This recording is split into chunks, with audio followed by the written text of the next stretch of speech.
India आघाडीचे नेते उद्या निवडणूक आयुक्तांची भेट घेणार असल्याची माहिती मिळते। आज संध्याकाळी निवडणूक आयुक्तांची इंडिया आघाडीचे नेते भेट घेणार होते, मात्र ती भेट आता उद्या होते। मतदानाच्या वाढीव टक्केवारी संदर्भात उद्या ही भेट होणार असल्याची माहिती समोर आली आहे।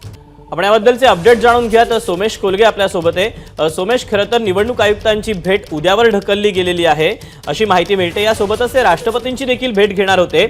या सगळ्याबद्दल काय अधिकचे अपडेट आहेत? दीपक, काल असं आहे का, इंडिया आघाडीतील एक नेते संजय राऊत यांचं विधान होतं की आम्ही उद्या जाऊन राष्ट्रपतींची भेट घेणार आहोत, परंतु जी माहिती मिळते त्यानुसार इंडिया आघाडीचे नेते हे केंद्रीय निवडणूक आयुक्तांची भेट घेणार आहेत आणि आज संध्याकाळी 4 वाजता केंद्रीय निवडणूक आयुक्तांची भेट घेतली जाणार होती, परंतु काही कारणास्तव केंद्रीय निवडणूक आयोगाकडून त्यांना उद्याची वेळ देण्यात आली आहे। तर उद्या संध्याकाळी 5 वाजेपर्यंत ते केंद्रीय निवडणूक आयुक्तांची भेट घेतील आणि या भेटी दरम्यान वाढीव मतदानाची टक्केवारी तसंच एकूण अंतिम टक्केवारी जाहीर करायला लागणारा वेळ आणि त्यासह धार्मिक चिन्हांचा वापर हा भारतीय जनता पक्षाकडून निवडणूक प्रचारादरम्यान होतोय याविषयी आक्षेप नोंदवण्यासाठी म्हणून हे सगळे इंडिया आघाडीचे नेते हे केंद्रीय निवडणूक आयुक्तांना भेटणार आहेत आणि केंद्रीय निवडणूक आयुक्तांना भेटून ते आपला आक्षेप व्यक्त करणार आहेत अशी माहिती आपल्याला मिळते।